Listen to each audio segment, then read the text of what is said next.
During World War II, snipers played a key role on many battlefields.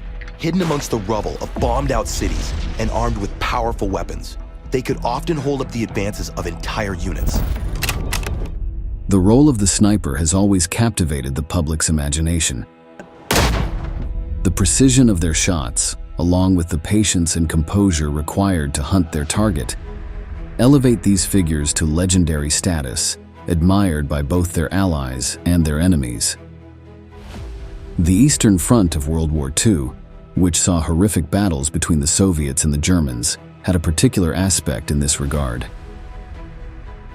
In desperation against the Nazi advance, the Red Army decided to allow women to replace the fallen soldiers, and many did so by becoming snipers. They soon proved they had nothing to envy from their male counterparts. Thus, they became heroines to their citizens and nightmares for the invaders. Snipers had the ability to change the course of history with one shot, one kill. That's why today, in this new episode of Military History, we will tell you all about the 3 most well-known Soviet snipers of World War II.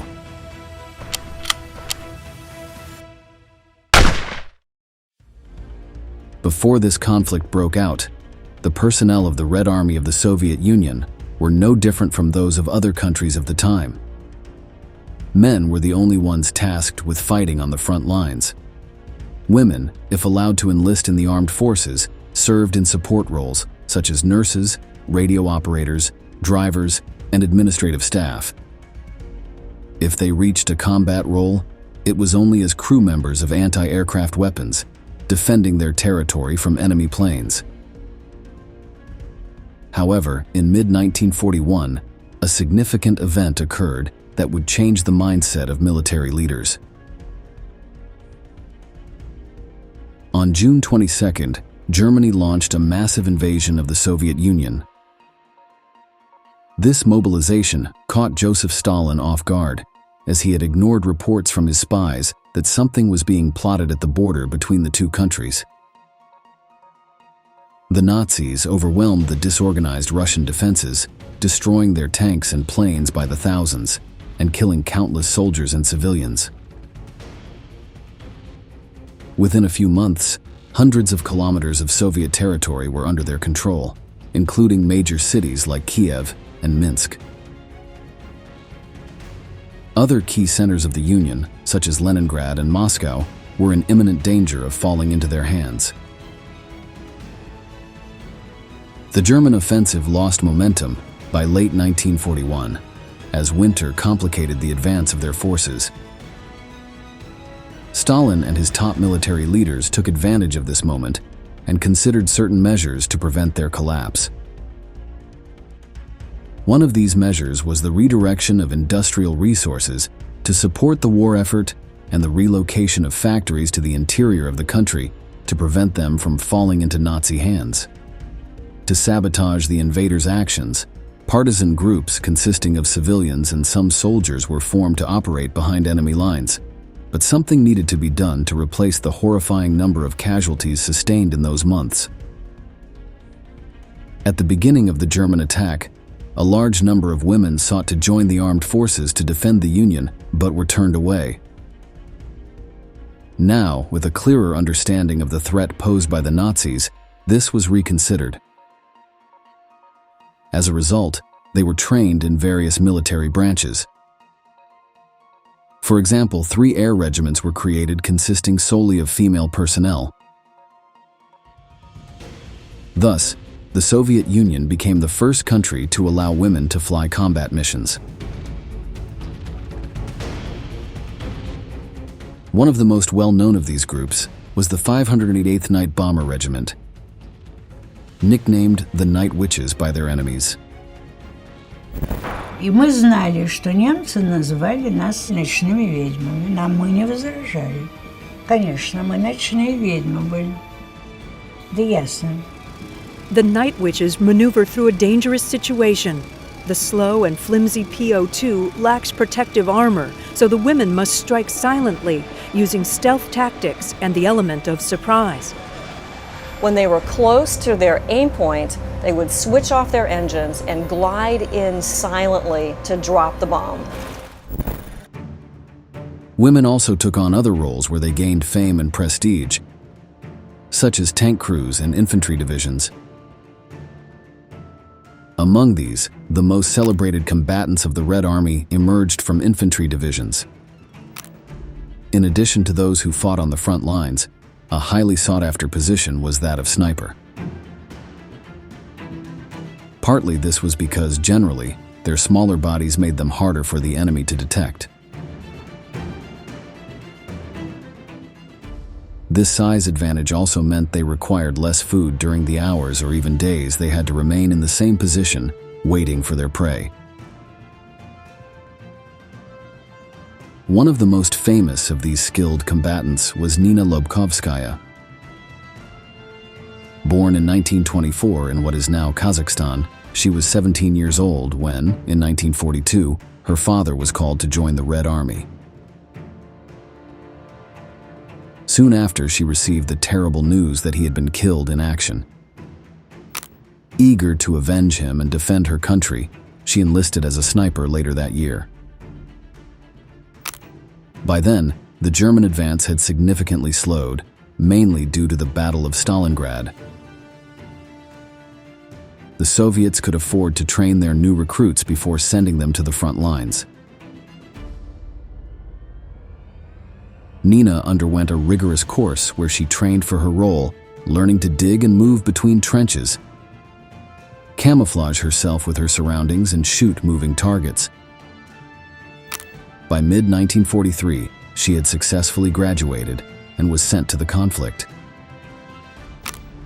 She initially fought on the Kalinin front, where the Russians had been facing off against the Nazis since the beginning of Operation Barbarossa, who aimed to reach Moscow. It was here that she killed her first enemy. Later, she was tasked with training other snipers, and after fulfilling this mission, she was transferred to divisions fighting near the Baltic states. It was on this front where, according to her own account, she faced her worst battles. Although by this point the Germans were being slowly driven out of Soviet territory, they still maintained a significant presence in the north. The fighting against the invaders there was bloody and exhausting, with waves of enemies that seemed endless. On one occasion, Lobkovskaya had to set aside her sniper rifle and pick up a flamethrower to halt a Nazi attack. Despite the large number of casualties, the Soviet line held firm, and they managed to repel the Germans. By 1944, Nina was already a platoon commander. Despite sustaining several injuries during the fighting, she was part of the armies that drove the Germans out of the Baltic region, Belarus, and Poland. She was even present at the impressive liberation of Warsaw in December of that year, after which she and her comrades traveled 400 kilometers in 2 weeks, chasing the Germans. Naturally, it's too soon to receive Russian newsreels of the new offensive. Moreover, when the Red Army broke through in the south, it moved at such a pace that progress must be reported hourly to be up to date. The advance towards Silesia at an early stage covered about 100 miles in 3 days. Then came the news of the outflanking breakthrough north and south of the Polish capital and its liberation. In 1945, the last year of the war, she held the rank of lieutenant and was the leader of a sniper company that saw combat near the German-Polish border. The only reason Nina did not make it to Berlin was because her division was ordered to be withdrawn from the front, and they were instead given support roles. After the war, she turned to history, graduating from Moscow University. Her life from this time on is shrouded in mystery. No one knows the date of her death, for example. Also, as she was not a figure raised by propaganda like other cases we will see later, the exact number of confirmed casualties is also unknown. However, the high number of personal medals received leaves no doubt that she was a top-level fighter. She was awarded the Medal for Combat Service, the Medal of Valor, the Order of Glory, 3rd Class, the Order of the Patriotic War, 2nd Class and 2 1st Class orders, and the Order of the Red Banner.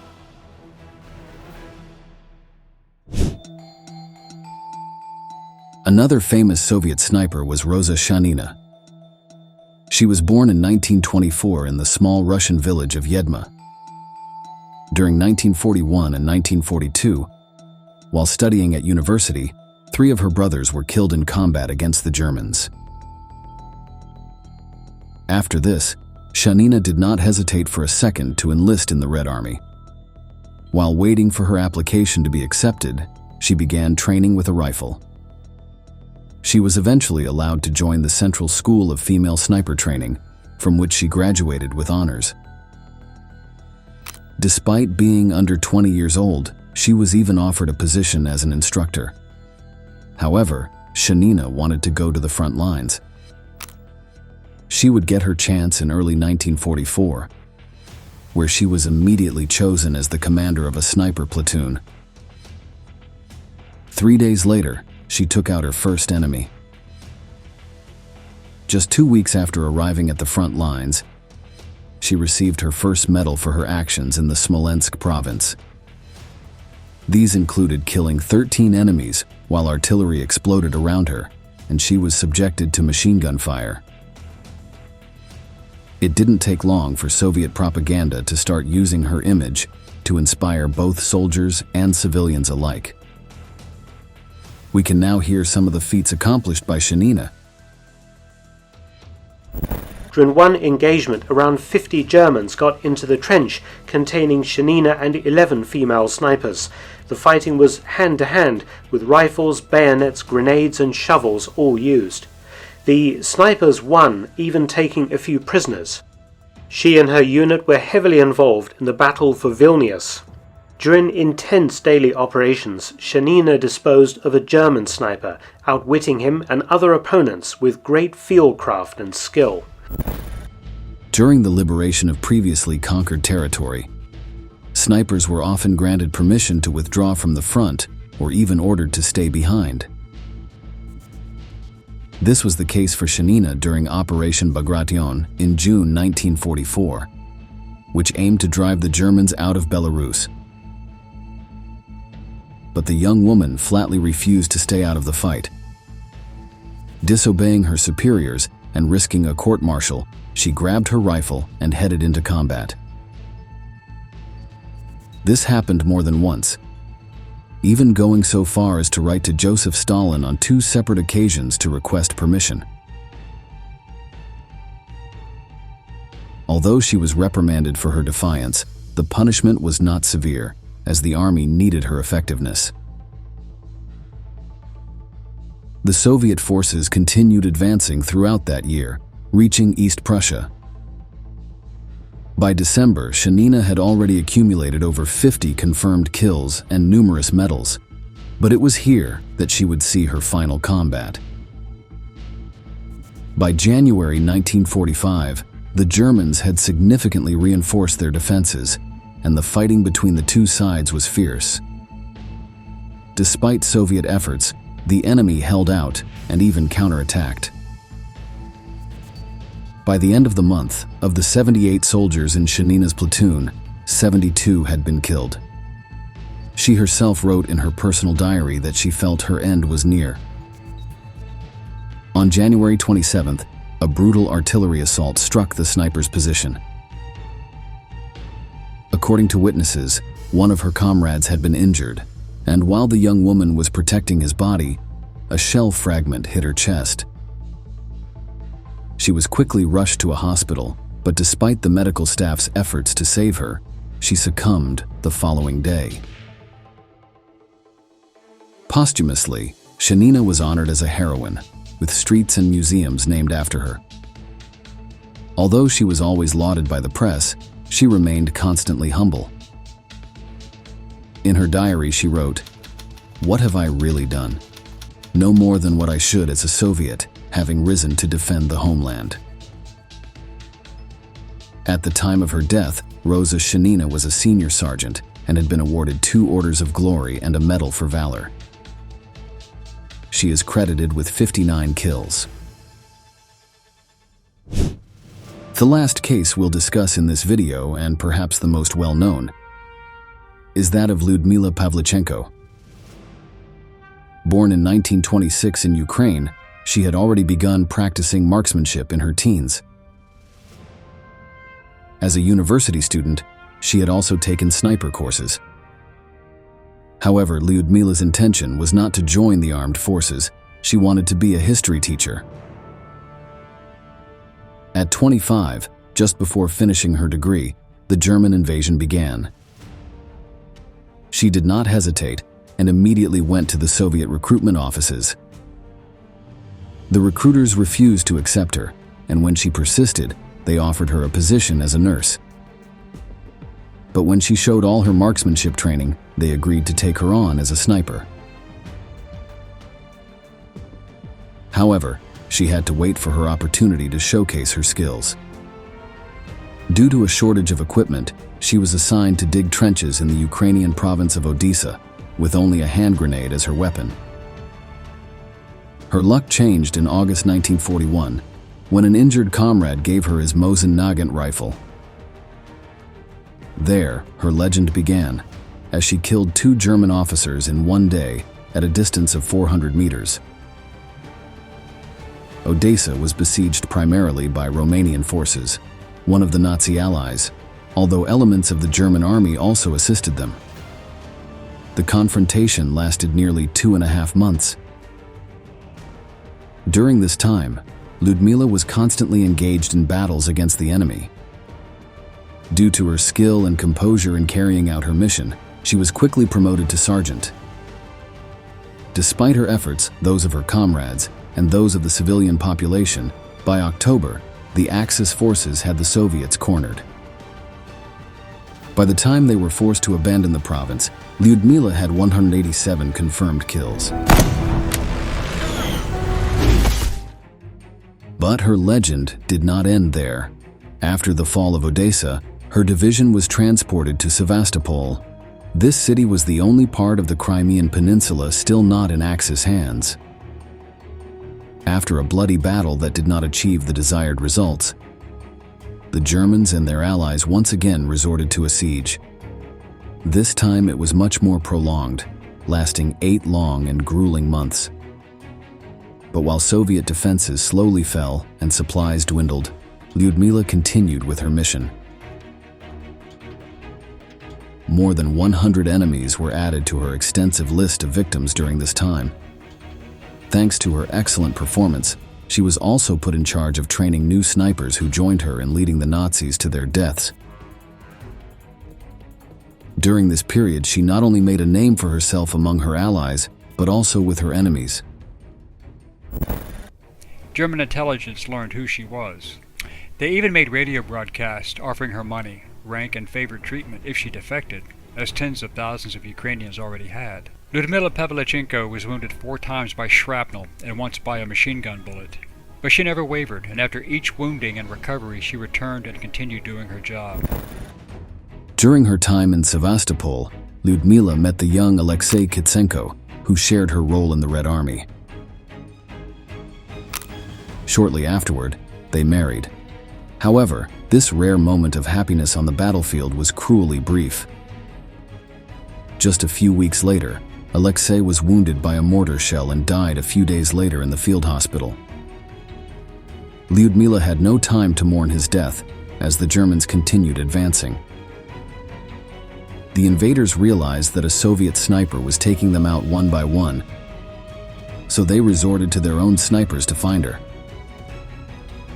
According to sources, in one particularly long duel, Lyudmila and her rival pursued each other for 3 entire days, until she finally delivered the fatal shot. But unfortunately, her luck ran out. In June 1942, just days before Sevastopol fell, shrapnel from a mortar wounded her in the face. By then, the Soviet propaganda department had already heard of her legend, so the High Command ordered her evacuation from the city. They recognized her value as a symbol of Red Army courage and did not want her life to be at risk. She was even dubbed Lady Death. Lyudmila recovered from her injuries but did not return to the front. Instead, she was promoted to lieutenant and sent to countries like Canada and the United States on publicity tours. Her goal was to persuade Western allies to open a second front against Germany. She even became the first Soviet person to stay in the White House as a guest of President Roosevelt. Below, we can hear part of the inspiring speech she gave on American soil.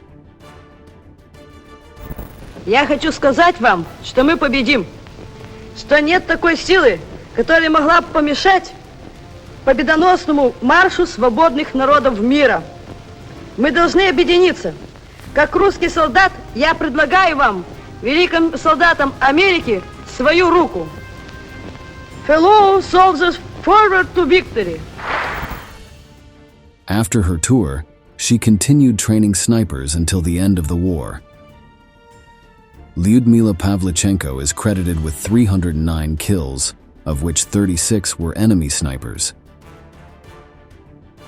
Some sources suggest that the actual number of her kills might have been higher, as a third party is needed to officially confirm each death. Others claim that her legend is an exaggeration by Soviet propaganda and that she may not have performed many of the feats attributed to her. This last point might have some truth, as all countries engaged in such practices. Nonetheless, it cannot be denied that regardless of the true number of kills, Lyudmila was one of the most successful snipers of World War II. In addition to numerous campaign medals, she was awarded 2 combat service medals, 2 Orders of Lenin, and the honorary title of Hero of the Soviet Union.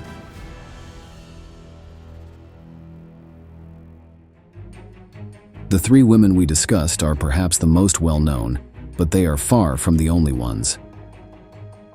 It is believed that around 2,500 women enlisted as snipers during World War II.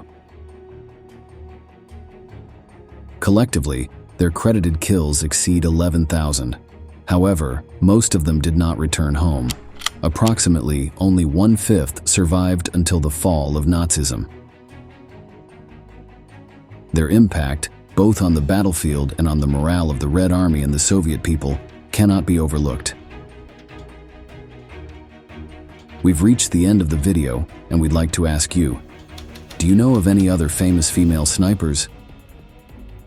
Don't forget to leave your answer in the comments section, and subscribe to our channel to learn about many more military events that left their mark on history.